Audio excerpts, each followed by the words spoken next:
Саламатсыздарма, қош келдіңіздер менің каналыма. Ұнап жатса, маған тіркеліп кетіңіздер. Мінекей біз бастаймыз. Сарымсақ жасаймыз. Атлас матасынан мұқият қарап отырыңыздар. 15 сантиметр аламыз.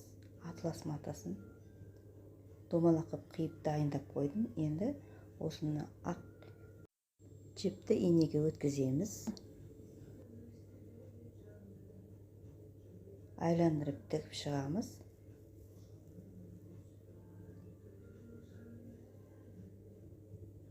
Бір танасын істеп көрсетейін сіздерге.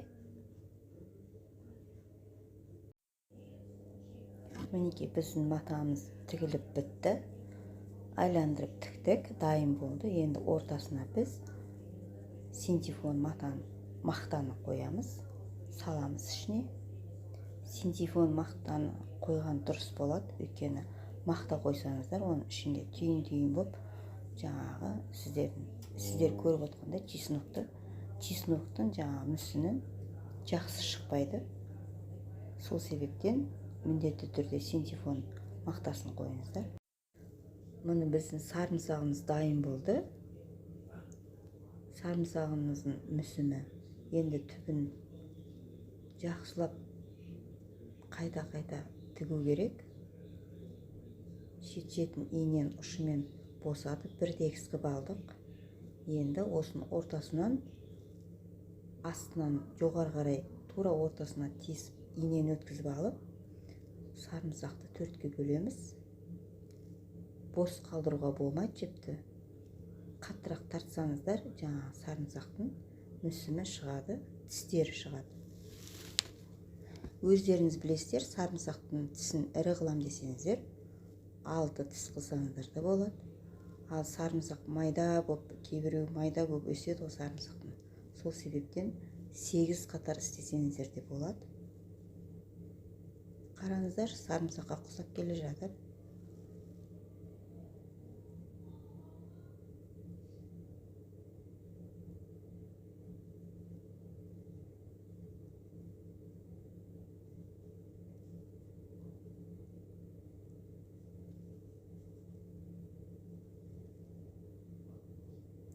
Міндетті түрде ұнаса, сіздер де істей алады деп ойлаймын.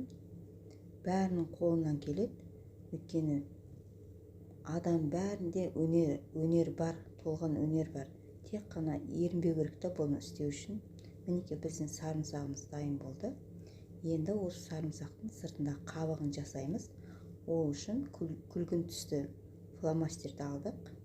Соны бірінші кішкене ашық күлгін түсті жаңа бояп аламыз.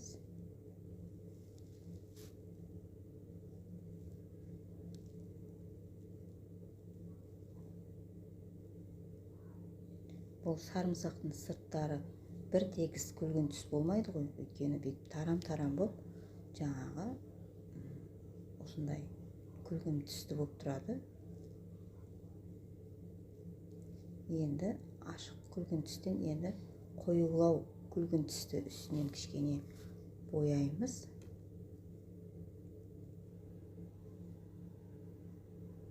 Біздің сарымсағымыздың беті дайын болды. Енді осы сарымсақтың бетіндегі мұртын жасаймыз.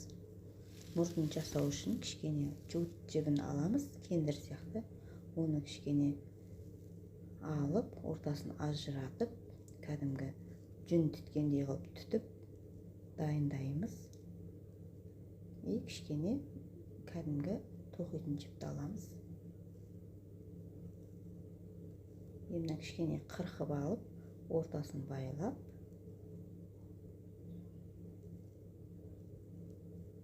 байладық.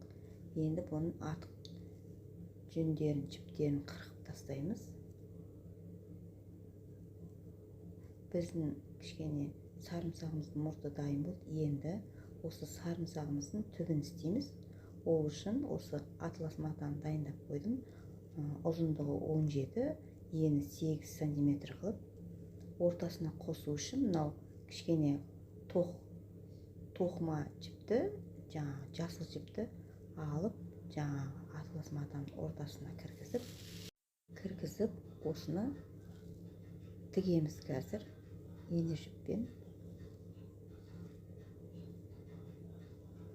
Осы басындағы көк кәдімгі сарымсақтың кішкене жапырағы ғой жұлынған. Соны ортасына кіргізіп, ажырап кетпес үшін осы ине жіппен тігіп шығамыз.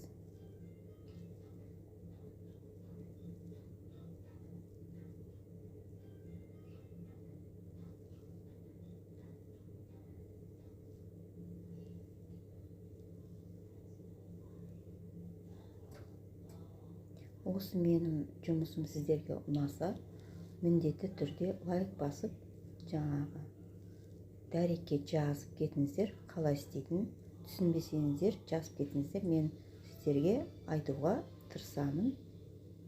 Мінекей біз сарымсақтың мұртын мінекей жабыстырып қойдық. Мұртын енді түбін тігеміз.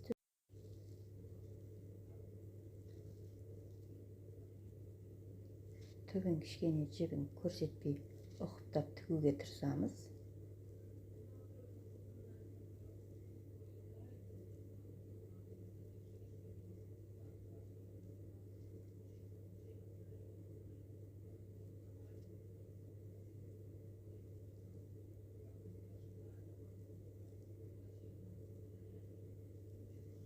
Мінекей біздің сарымсағымыз дайын болды. Қалған сарымсақты қосып сіздерге көрсетеміз. Мінекей енді осы сарымсақтарды біріктіреміз. Жіпті инеге тіземіз. Өткізіп аламыз да осы сарымсақтарымызды жаңағы түбінен инеге тізіп шығамыз.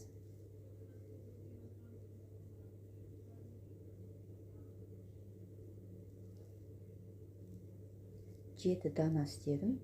Бұны өздеріңіз білесіздер, істегілеріңіз келсе 5 дана, 7 дана, 13 дана істеуге. Мінекей біздің сарымсағымыз дайын болды.